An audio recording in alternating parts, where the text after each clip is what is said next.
Tuhan Yesus itu datang membawa agama Kristen. Ingat, Tuhan Yesus itu tidak pernah memperkenalkan Kristen. Loh, memang Tuhan Yesus datang ke dunia tidak membawa agama. Agama itu cuma sebagai data kita di dalam KTP.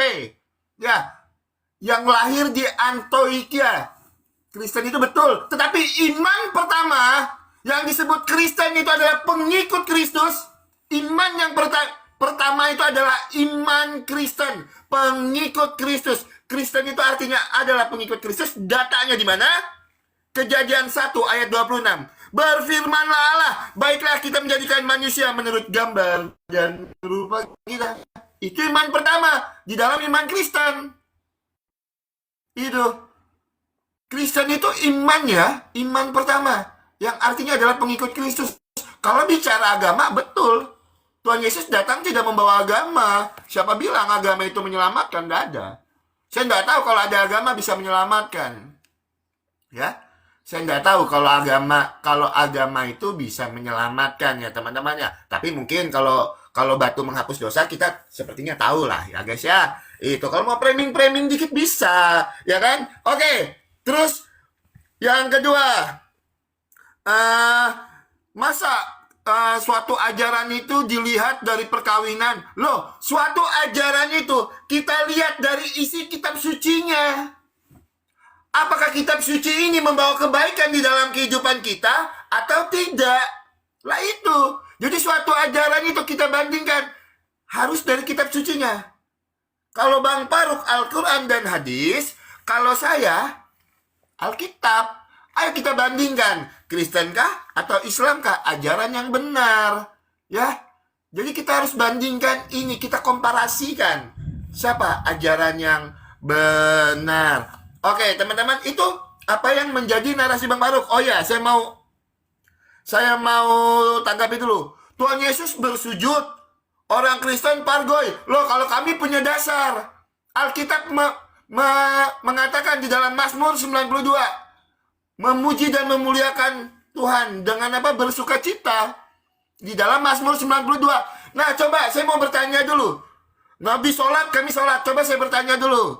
Tunjukkan perintah sholat 2 rakaat, 3 rakaat, 4 rakaat di dalam Al-Quran itu datanya mana? Hah? Mana? Coba.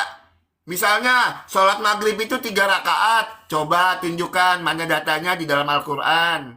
Gimana? Perintah sholat maghrib itu harus 3 rakaat. Sholat isya itu harus 4 rakaat. Mana? Coba tunjukkan ya.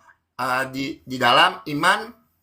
Bang Faruk, kalau kami bisa mempertanggungjawabkan iman kami. Di mana Tuhan Yesus menyuruh untuk beribadah dengan cara bernyanyi? Mazmur 92. Beribadahlah dengan bersukacita. Jelas dikatakan.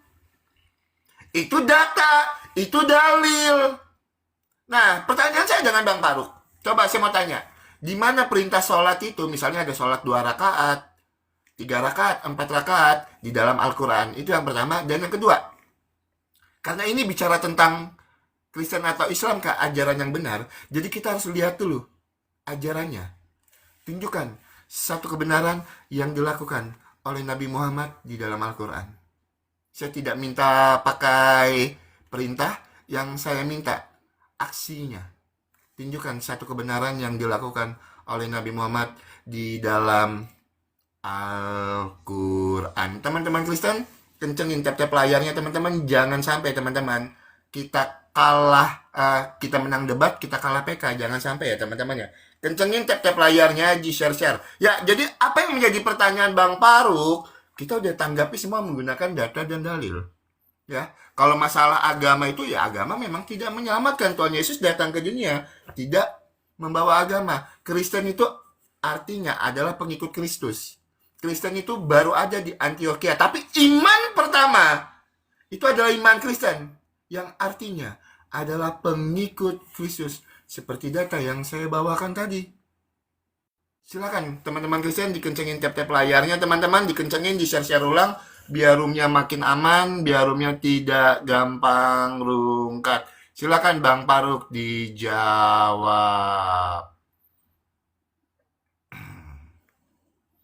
Sebentar ya teman-teman. Matchnya gimana ini match? Tinggalkan dulu, kita mulai ulang. Silakan diterima. Suara. Suara Bang Faruk nggak ada. Nanti si Oki boleh. Udah. Nanti kau boleh potong aku di tengah kalau aku lupa menjawab pertanyaanmu, ya. Tapi aku tanggapi dulu narasimu.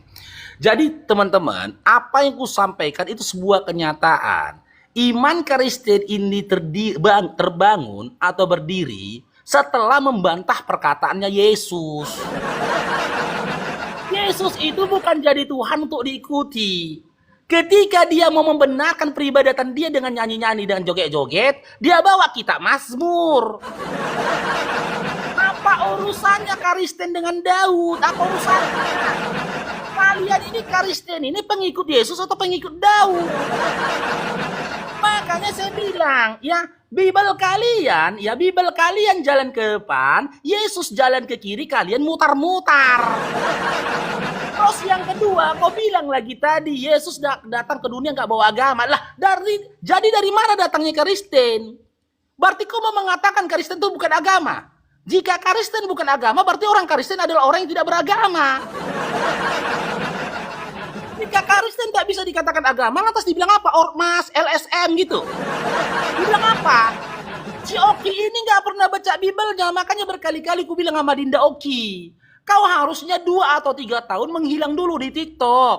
Belajar Bible dulu kau. Kau nggak pernah baca Matius 5 nomor 20. Di mana Yesus berkata, jika hidup keagamaanmu tidak melebihi dari ahli-ahli Taurat dan orang-orang Farisi, maka kamu tidak masuk ke dalam kerajaan Allah. Yesus aja membandingkan agama Yahudi dan juga ahli Taurat dan juga orang-orang Farisi gitu loh. Dia menyebut agama di situ gitu loh. Berarti kau mau mengatakan diri kau itu tidak beragama. Iman Kristen itu bukan agama. Makanya saya bilang Kristen itu berdiri setelah membantah Yesus bulat-bulat. Ya, yang kedua ini pertanyaan mulai nih. Karena waktunya singkat ya, aku jawab pertanyaan. Kau bertanya, sebutkan satu perbuatan dari Nabi Muhammad SAW ya, yang dibenarkan oleh Allah di dalam Al-Quran. Nggak perlu satu. Semuanya udah aku sebutkan sama ini. Semuanya aku sebutkan. Satu-satunya Nabi ketika diceritakan Allah di dalam Al-Quran, dimulai dari Adam sampai dengan Nabi Muhammad SAW yang dikatakan memiliki budi pekerti yang agung, hanya Nabi Muhammad SAW. Budi pekerti itu adalah dasar dari diam dan perbuatannya seseorang. Cara dudukmu budi pekerti, cara berbicaramu budi pekerti, caramu bersosialisasi dengan manusia budi pekerti, caramu menyelesaikan masalah dengan sesamamu itu budi pekerti. Dan Allah menyatakan dalam surah Al-Qalam ayat 4, Nabi Muhammad SAW memiliki budi pekerti yang agung. Keagungan itu di atas derajat suci. Suci itu masih di bawah agung. Sementara di dalam Bible, aku tidak dapati Yesus dikatakan memiliki budi pekerti yang agung. Malah kebalikannya. Yesus itu dikatakan terkutuk digantung di kayu salib.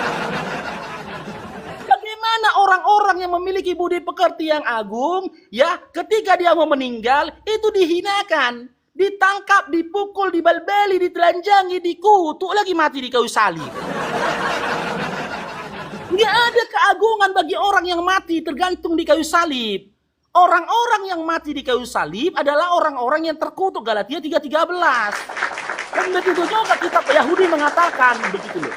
Kematian di kayu salib adalah kematian yang penuh dengan kehinaan.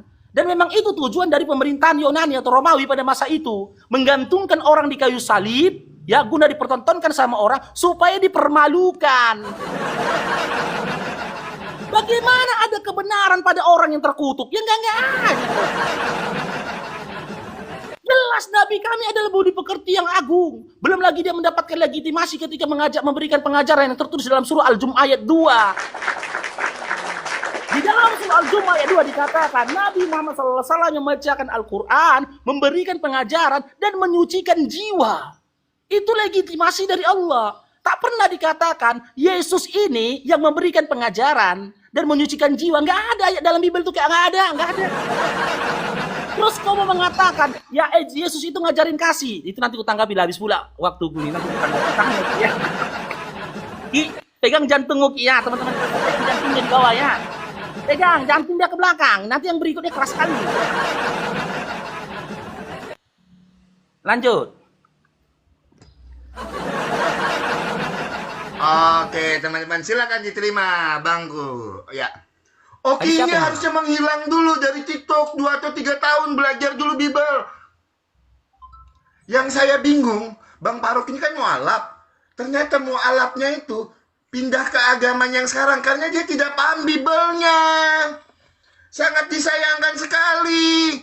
Itu bahkan imannya sekarang aja belum tentu paham. Nggak kan? Menghilang dulu lah 5 atau 6 tahun ke depan, Bang Paruk. Ya, yang saya tanya dengan Bang Paruk Sianipar, tunjukkan satu kebenaran, actionnya, tindakannya yang dilakukan oleh Nabi Muhammad, bukan perkataan Allah. Itu yang saya tanya, actionnya, tindakannya. Saya contohkan pelan-pelan. Di dalam Alkitab jelas dikatakan Tuhan Yesus memberi makan 5.000 orang. Atau gini, Bang Paruk adalah orang baik. Bang Paruk memberi makan 10 orang. Itu action, itu tindakannya. Nah, yang saya minta bukan perkataan Allah.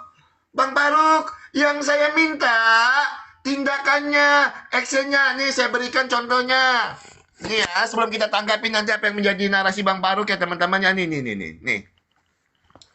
Di dalam surat Abasa, surat ke-80 ayat yang pertama dan yang kedua.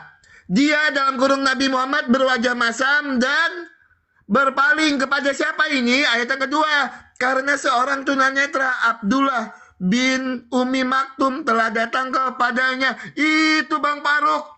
Bang Paruk, jantung pegang dulu jantung ya. Kalau Kristen awam boleh kau putar-putar. Jangan sama saya.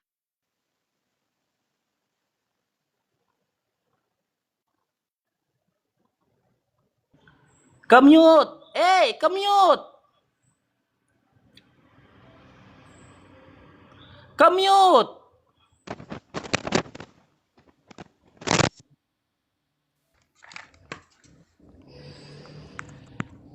Aman nggak?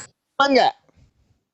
Nah, jadi jangan nama saya Bang Paruk, beda ya. Nah, itu yang pertama, tunjukkan satu kebenaran yang dilakukan oleh Nabi Muhammad. Yang kedua, jangan pura-pura lupa dengan pertanyaan saya, di mana perintah kalau sholat maghrib itu harus 3 rakaat, ya kan? Sholat subuh itu harus 2 rakaat, terus sholat isya itu harus 4 rakaat. Di mana perintahnya Bang Paruk? Itu ya. Oke, kita tanggapi.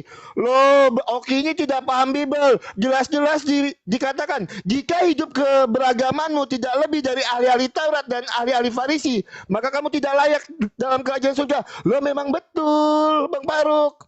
Ingat, orang-orang Taurat dan ahli Farisi itu seakan-akan percaya kepada Allah, hidup beragama, tetapi dia memasukkan unsur kebudayaannya di dalam hidup keberagamaannya. Maka dikatakan seperti itu, Bang Paruk. Ya, jelas dikatakan. Lo buktikan sama saya. Di mana Tuhan Yesus datang membawa agama? Ayatnya mana? Tidak ada satu ayat yang menyatakan Tuhan Yesus datang membawa agama. Tidak ada. Agama itu, Kristen itu artinya adalah pengikut Kristus. Makanya kalau kita tanya, Kristen awal itu ada di Antioquia, betul. Tapi iman pertama itu adalah iman Kristen. Yang artinya adalah pengikut Kristus. Searching dulu boleh, searching. Pegangan dulu jantungnya. Jangan, ya Bang Paruk ya, salah tempat. Loh, kalau kita jelas data menjawab. Kenapa kami beribadah dengan cara bersuka cita? Loh iya, kami bersuka cita memuji dan memuliakan nama Tuhan. Dan itu tertulis di dalam kitab Mazmur. Jelas pakai data. Bang Paruk, saya tidak mau lari ke pertanyaan yang lain dulu. Tunjukkan dulu. Di mana perintah, misalnya sholat maghrib itu harus 3 rakaat, ya kan? Sholat isya itu harus 4 rakaat. Itu yang pertama. Yang kedua, tunjukkan satu kebenaran yang dilakukan oleh Nabi Muhammad di dalam Al-Quran, Bang Paruk. Saya tidak minta perkataan Allah, tetapi tindakan, aksi. Kalau memang tidak ada di dalam Al-Quran, silakan jawab pakai hadis, tidak masalah. Karena iman Bang Paruk wajib Al-Quran dan hadis. Silakan. Ya, tolong sebutkan datanya, misalnya hadis apa, ayat berapa, nomor berapa. Kalau Al-Quran apa, ayat berapa. Nanti kita bisa cross check. Teman-teman Kristen, kencengin tap-tap layarnya teman-teman ya. Kita buat Bang Paruk gemeteran siang ini. Ya teman-teman, kencengin tap-tap layarnya. Pegang jantungnya dulu Bang Paruk. Dek, dek, dek, dek. Hati-hati ya. Ya kalau Kristen awam boleh Bang Paruk bal-bali. Beda ini ya. Sebentar.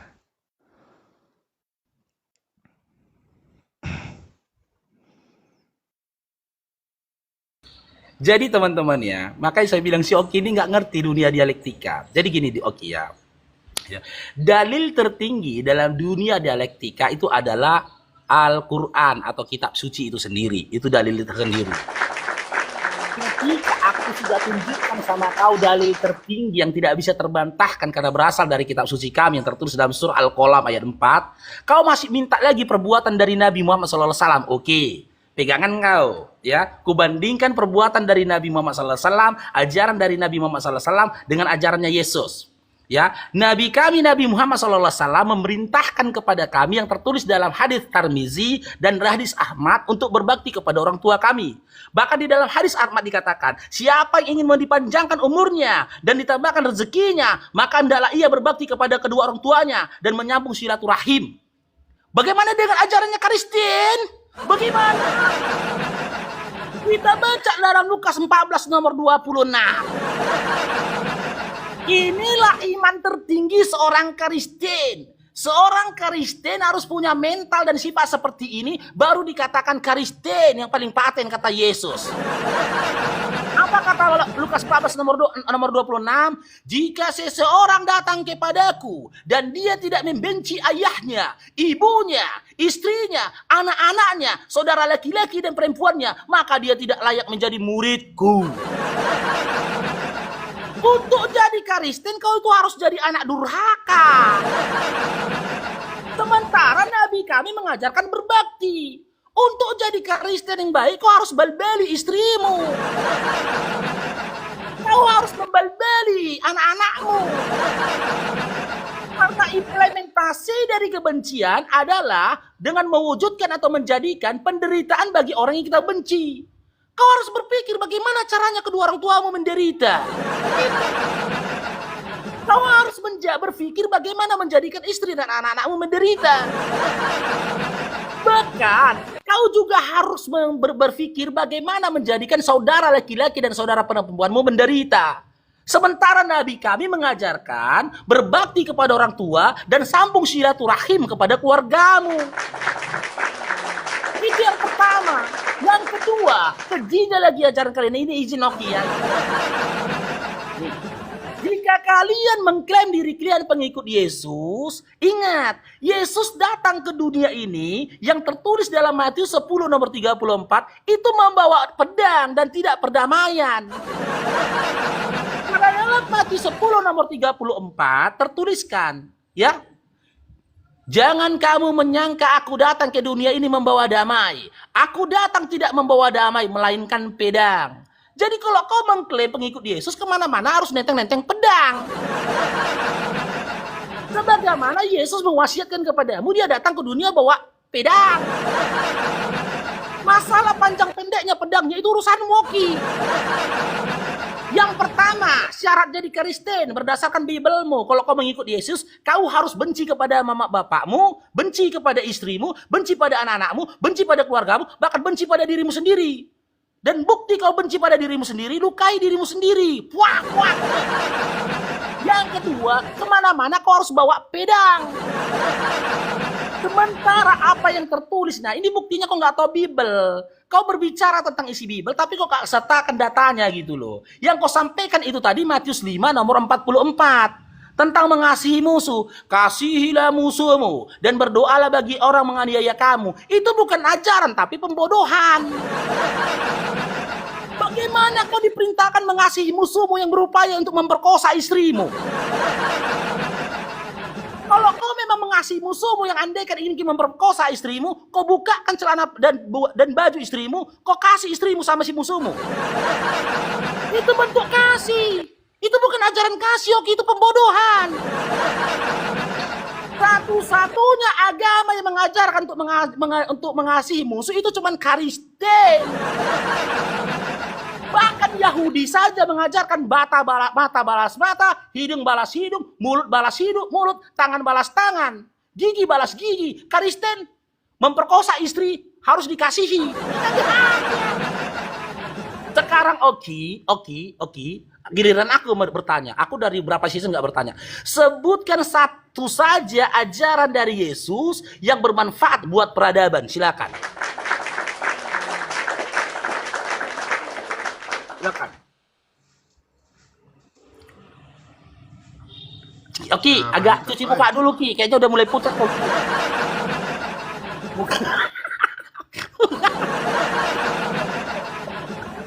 Oke guys. Ya, kita tanggapi dulu ya apa yang menjadi narasi kosong Bang Faruk Sianipar ini yang katanya paham Alkitab. Loh, kamu bilang di situ Tuhan Yesus datang membawa pedang. Itu pedang yang ting ting ting ting buat perang. Nanti kubuktikan di dalam imanmu. Ya, banyak data yang bisa kubuktikan. Kalau kamu bawa itu, lo siap-siap pegangan. Ya, pegangan. Ya, pegangan Bang Faruk, habis ini pegangan. Ya, pengertian Tuhan Yesus datang itu membawa pedang. Itu adalah, saya jelaskan ya, saya bacakan ya teman-temannya. Jangan kamu menyangka bahwa aku datang membawa damai di bumi. Aku datang bukan untuk membawa damai, melainkan pedang. Yesus itu di situ tidak berbicara pedang secara fisik. Tetapi apa? Tentang pemisahan dan konflik yang timbul. Karena apa? Pemberitaan Injilnya. Buktinya apa? Banyak murtadin yang menerima Tuhan Yesus ditinggalkan oleh orang tuanya, ditinggalkan oleh istrinya. Itu bukti nyata. Itu nyata, itu terjadi. Beruang lapar ditinggalkan oleh istrinya ketika dia menerima Tuhan Yesus sebagai Tuhan dan Juru Selamat. Itu ayat berbicara seperti itu Bang Faruk. Loh, kalau masalah mengasihi orang tua, Alkitab jelas menjawab. Efesus 6 ayat yang ketiga, ayat yang pertama sampai yang ketiga, Keluaran 20 ayat 12. Hormatilah ayah dan ibumu supaya lanjut umurmu di tanah yang diberikan Tuhan Allah kepadamu. Jeder, selamat datang di dalam kebenaran Kristen. Kami jawab pakai Alkitab. Ada tak jelas, tidak kosong. Ya. Pertanyaan saya mana ya? Pertanyaan saya mana? Mana perintah sholat maghrib itu 3 rakaat di dalam Al-Quran? Sholat isya itu 4 rakaat di dalam Al-Quran? Mana perintahnya? Mana? Itu yang pertama.